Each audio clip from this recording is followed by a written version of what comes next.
All right, Tuesday morning, 4 binders. 4 binders carried into a federal grand jury room by a woman who 18 months ago was the most powerful legal shield Donald Trump had. Pam Bondi walked into that room at 9:15 a.m., and she did not walk out until 1:40 p.m. 4 hours. No interruptions, no objections, no defense attorney standing up every 6 minutes to claim privilege or move to strike. Just Bondi, the prosecutors, the grand jurors, and 4 binders containing corporate filings, banking records, and internal communications that lay out the architecture of 23 shell companies across 6 jurisdictions. 23, not 3. Not the handful that made headlines last week. 23 distinct entities, each one connected to a name, a purpose, and a timeline.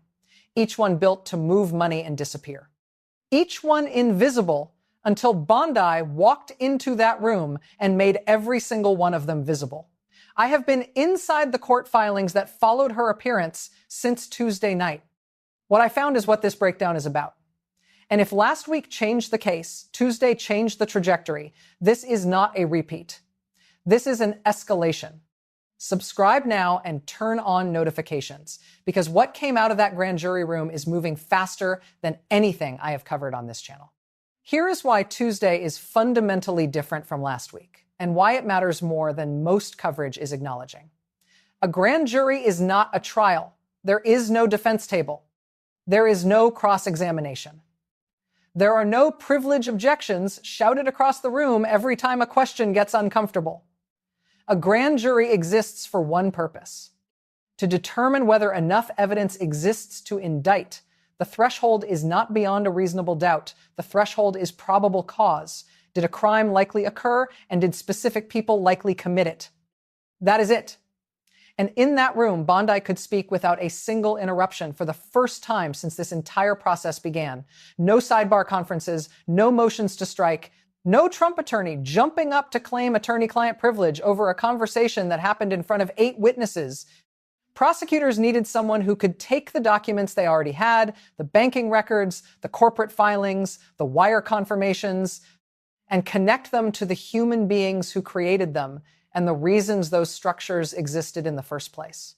Bondi was that someone. She was the map. And on Tuesday, she drew every line. Last week, you heard about 3 Delaware LLCs. 3 companies that moved money and vanished. That was the headline. That was what every outlet covered. What Bondi laid out on Tuesday makes those 3 look like the front porch of a building nobody knew existed. Beneath those 3 Delaware entities sits a network of 23 shell companies registered across 6 jurisdictions: Delaware, Nevada, Wyoming, the Cayman Islands, Cyprus, the British Virgin Islands. Each one had a specific function. Some were receiving vehicles. Some were pass-throughs designed to add a layer between origin and destination. Some existed purely to hold funds for 48 hours before routing them forward into the next entity in the chain. The system worked like a conveyor belt. Money entered at one end through a legitimate-looking wire transfer into a Delaware LLC with a generic name and a registered agent who had never met the people funding the account. That money then moved through 2 or 3 intermediate entities, each in a different jurisdiction, each adding distance between the source and the destination. By the time it emerged at the other end, there was no visible connection between the person who sent it and the person who received it. That was the point. That was the design. Bondi had the formation documents for every entity. She had the registered agent records. She had the dissolution filings. She could trace every dollar from the moment it entered the system to the moment it exited. And on Tuesday, she did exactly that for 4 uninterrupted hours. Now, here is the part that Trump's legal team cannot argue around, no matter how many motions they file. The timestamps: every single shell company in that 2-3 entity network was registered within a narrow window before funds arrived. Not months before, not as part of some long-term corporate planning strategy, days before, sometimes hours before. A Wyoming LLC that existed for 9 days total, incorporated on a Monday, first wire received on Wednesday, final transfer cleared the following Tuesday, dissolved that Friday. 9 days. $6.4 million moved through it during that window, then gone. A Cayman Islands entity incorporated 72 hours before receiving a wire transfer originating from a Cypriot bank account. 72 hours. The company did not exist on Monday. By Thursday, it had received 7 figures. By the following week, it had been formally dissolved. You do not accidentally create and destroy 23 companies in precise coordination with payment schedules. You do not register an entity 3 days before money arrives unless you already know the money is coming and you have already built the pathway it needs to travel through. That is not carelessness. That is not coincidence. That is architecture. And architecture implies an architect. Bondi told the grand jury who that architect was.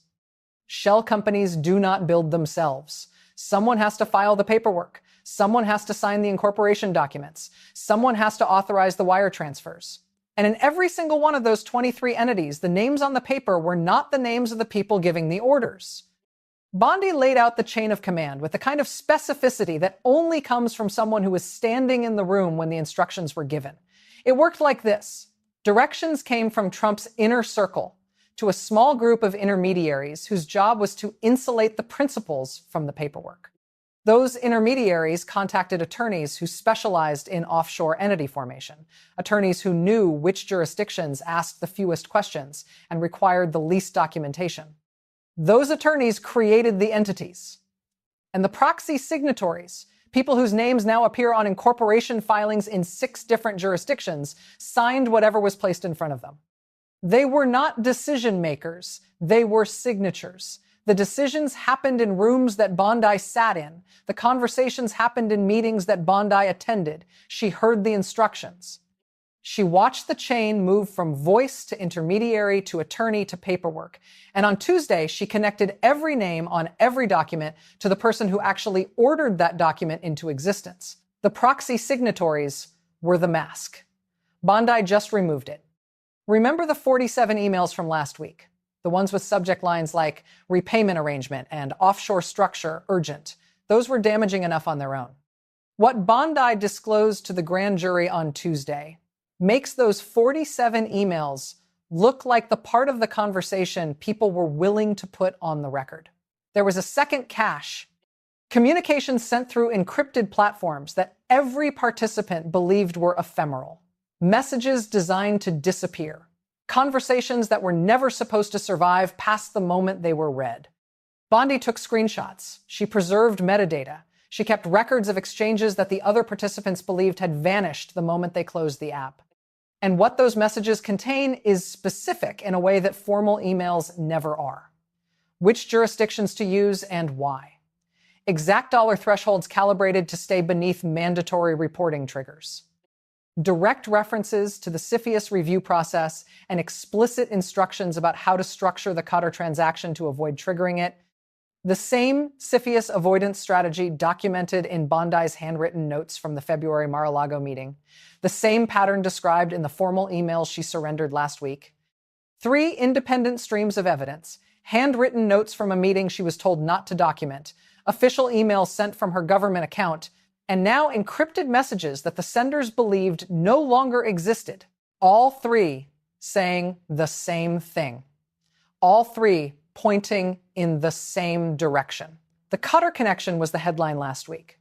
A $340 million development project, sovereign wealth fund financing, and a meeting at Mar-a-Lago where the explicit goal was to keep the deal beneath CFIUS review thresholds.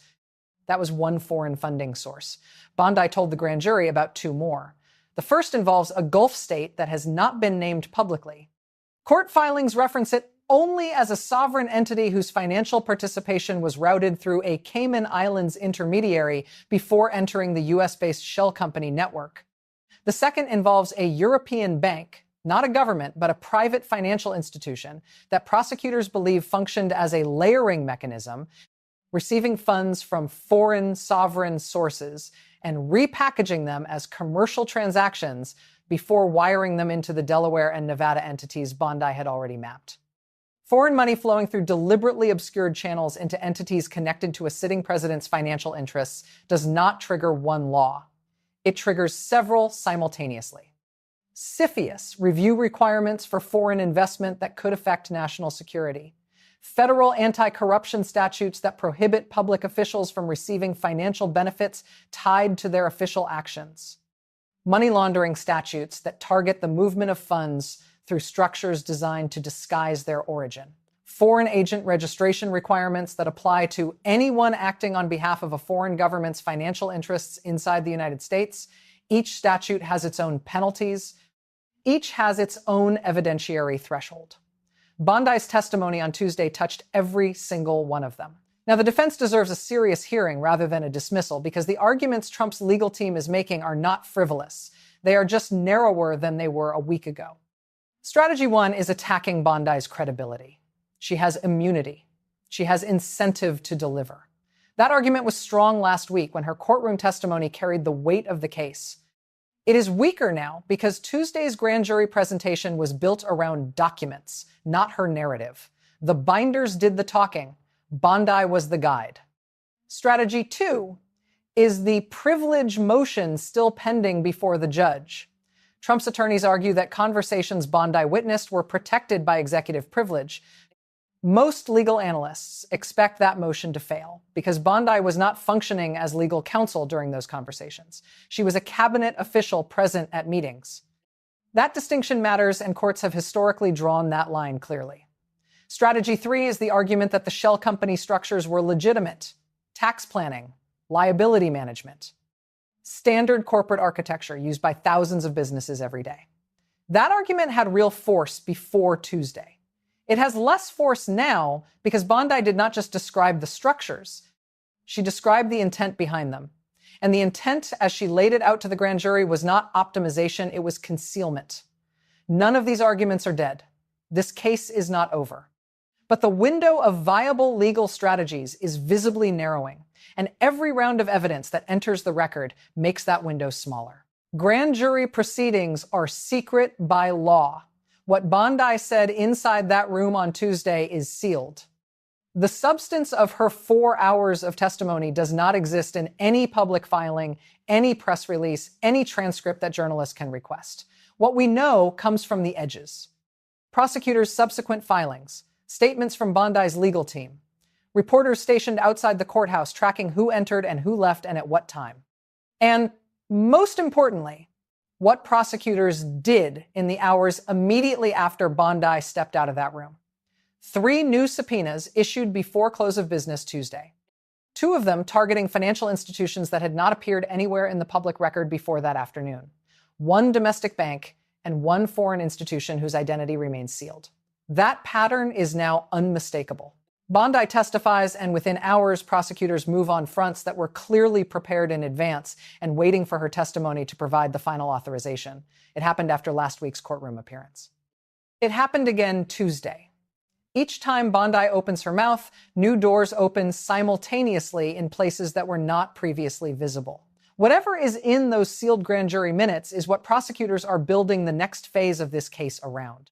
Tuesday's privilege hearing will determine how much of that sealed material begins entering the public record. And what enters the public record determines what you and I can see of where this investigation is actually headed. Now look, one of the biggest things this entire story keeps coming back to is financial exposure. We have talked about how hidden money moves through systems specifically designed to keep ordinary people in the dark, how structures get built so that the people at the top benefit while everyone else absorbs the risk without even knowing the risk exists.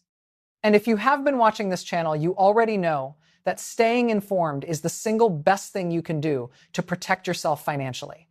But staying informed is only half of it. The other half is putting yourself in positions where real opportunities actually reach you. Right now, Amazon is giving away $750 gift cards to eligible residents in the US, UK, Canada, and Australia. This is not a gimmick, and it is not buried behind some impossible set of conditions. It is a straightforward opportunity to claim or win a $750 Amazon gift card, and all you have to do is enter. You can do that right now by clicking the link on the channel page, or by scanning the QR code that will appear on screen. To scan it, just open your phone camera, point it at the square on screen, and tap the link that appears. If you are watching on your phone, tap the channel profile picture to go to the channel page where you will see the link. A screenshot will appear on screen showing you exactly where to find it. It takes less time than reading a single page of a federal filing. And unlike federal filings, this one actually puts money back in your direction. I talk every single week about powerful people moving money through invisible structures that benefit them and cost you. This is the opposite of that. This is something real, something accessible, something that is sitting right there for you to take advantage of.